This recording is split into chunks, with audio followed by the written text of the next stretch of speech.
Welcome back to the Dividend Diplomats YouTube channel. You've got Bert, the Hart, and Lanny, guys, your favorite dividend investors out here on YouTube, on all social media channels, guys, because we are the dividend champions. Give us our tag team belts right now so we can raise the gold up. Guys, today we're talking about the next big $1,000 stock, the stock that's going to cross the $1,000 threshold. No, we're not talking about Nvidia stock, which just split. We're not talking about Chipotle stock, which is now over $3,000 per share. We are not talking about, oh, I don't know, Abercrombie and Fitch, which is trying to climb up 5,000% over the last handful of years, guys. No, no, no, no. We're talking about a dividend king, a dividend aristocrat that is nearing the $1,000 threshold. Smash that subscribe button, everyone. Give this video a thumbs up. Holla at your boys, the Dividend Diplomats. We are oh so close to 19,000 subscribers. So please, everyone, just freaking help us get there. Come on. It's been too long. We got to get this next milestone. So support us. And especially today, while we talk about that next $1,000 per share stock that's coming down the pipeline, because this one is really not that far, Lanny. It's not that far, and they may have even hit it at one point in time this year, guys. The stock's up 12.5%, up 25% since last year, tracking pretty well against the S&P 500. But what about the 5-year return on the stock? The 5-year return on the stock is 234%. So just a little bit greater than the S&P 500. I'd Um, say it's catching up to Leggett and Plot and Walgreens. yeah, just in the other direction. Um, and I somehow own shares of this stock, which is hilarious. Yeah. Um, Yeah, it's wild. I laugh every time I see this ticker, every time I see their trucks drive by, every time I see this company advertised, makes me smile knowing that you own a share in this company, Lanny. yes, yes, I own You double own digit more shares. than a share. How many did you Um, say? I think I I think asked 14 going on 15, maybe. 14 or 15. That's freaking impressive. Yeah. Hey, why not? Guys, I know you're waiting. Granger, Granger, ticker Granger. G W W Woo. coming back at you. Because, bro, what are they trading at? Not $1 per share. $2 per share. $915.29. Anyway, we might have to retire that GIF or that reference. I feel like it's been so long since LeBron and Wade made that. That was what, 10 plus years ago? It 13 was years ago. 14 years ago, summer of 2010. Yeah, in case anyone's wondering, that's a LeBron reference for when he went to the Miami Heat. So we may have to retire that one. It's just so much fun to say every time. It is, guys. Now, you might be wondering, how the heck are they trading this high? Well, they don't have that many shares to begin with. They have just under 50 million shares outstanding. Yeah. So, they're not like a heavily traded stock, with hundreds of millions of shares outstanding. Yeah. Not that it's a bad thing. It's, you know, No. I mean, remember, to get to the share price, you're taking your equity value and dividing by the share. So if you're not growing your shares, but you're crushing it on earnings and you're reinvesting all that into the business and you're keeping equity and it grows exponentially, if you're not growing shares, of course your share price take off. yeah. And in fact, they're actually slimming down shares because they're buying back shares. They bought it back Hmm. about a whopping like 2% last year, which is a lot for them. You're talking a couple million shares out of their 50 or so. That is really Um, interesting because I don't want to derail this too much, but typically companies buy when they think they're undervalued. So it's interesting that Granger, that's been on a rocket ship of appreciation, is still buying back a stock as the stock price continues to hit record highs. hey, part of their return back to shareholder plan, right?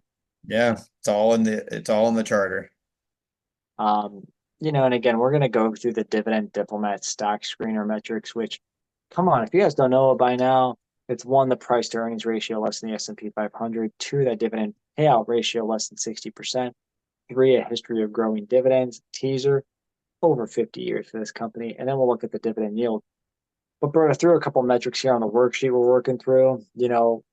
It's a well-managed company. Like, what about this balance sheet here? It's a fantastic balance sheet. Current ratio is 2.19x, which is more than double our metric of 1x that we usually like to look at.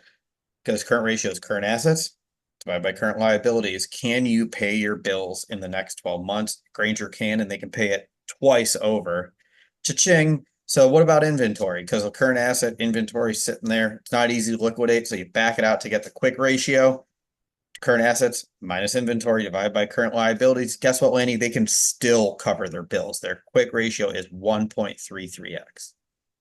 Yeah, and when you actually look at their debt as an entire whole, like the long-term debt especially, it's down from last year, down about 500 million. So, you know, they have no qualms about killing their debt off, which is nice Nope. to see. Yeah, well-managed companies, you said. It's like nothing more to say than that. Yeah, it's improving their debt to equity ratio too. Yeah, that's very true as well. It's because what their debt to equity is what 1.4x, so it's not a terrible metric. It's not that bad, especially if equity is at a very manageable level. Yeah, not bad. And I think No, lately I've been pulling out some companies that have like below 1x somehow on the debt yeah, to equity.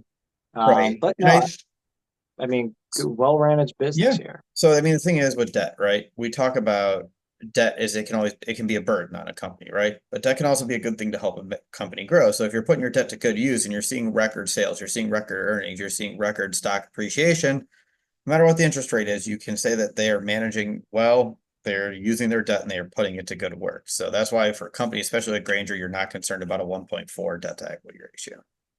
Nope. And I mean, guys, this company also oozes money. I mean, they generate about $12 billion in revenue per year. They're doing easily over 4 billion a quarter right now in revenue. Good business here, guys. But the question is are they a great stock to buy right now as they approach their $1,000 threshold here? Let's run them through the metrics. $915.29, guys. They are looking at $39.22 in projected earnings for 2024.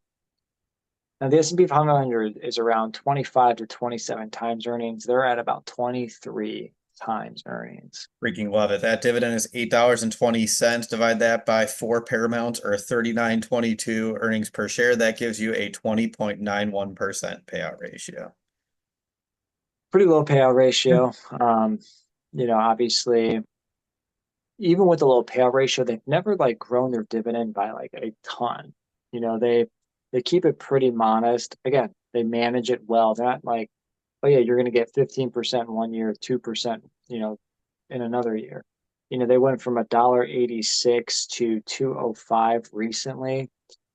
So it sounds like a lot. It's a decent increase. Not gonna lie, but it's a little over 10% when they could have done a 20%, a 30% increase. But they don't go balls to the wall with their dividend, increases. They're consistent. They know when to invest in the company. They know when to buy back the shares. They know how to do a very balanced approach to delivering returns to company. I think that's what makes Granger so special compared to so many companies that get out over their skis, especially when they Yeah, make this kind of money. out over their skis. That's a good frame of reference there. So guys, the average growth rate's only about 6.7% of the last 5 years. Yeah, and you already said they're a dividend king, so you know they paid 50 dividends for 50 plus years. They've paid dividends for 52 plus consecutive years. And now they're yielding a balmy 0.90% because of the surge in stock price, guys. Again, trading below their 5 year average, which was 1.32%. Love Granger, gonna keep holding my shares, my 14, maybe some odd shares. It's just a little too pricey for me right now.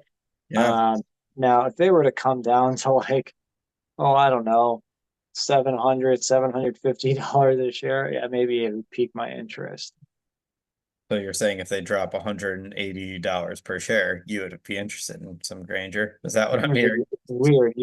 You shouldn't, don't pay attention to the stock price though, guys. That's why partial shares are really cool. You can Yeah. always buy partial share of a high priced company.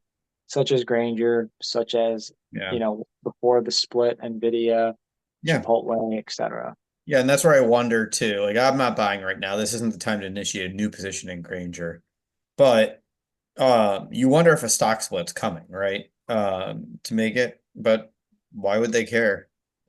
That's the other thing too. Do they really care enough to split their stock? I don't think they have the name recognition of Nvidia or some of these other companies that they have individual investors that are knocking on the door saying $1,000 is too intimidating and too much.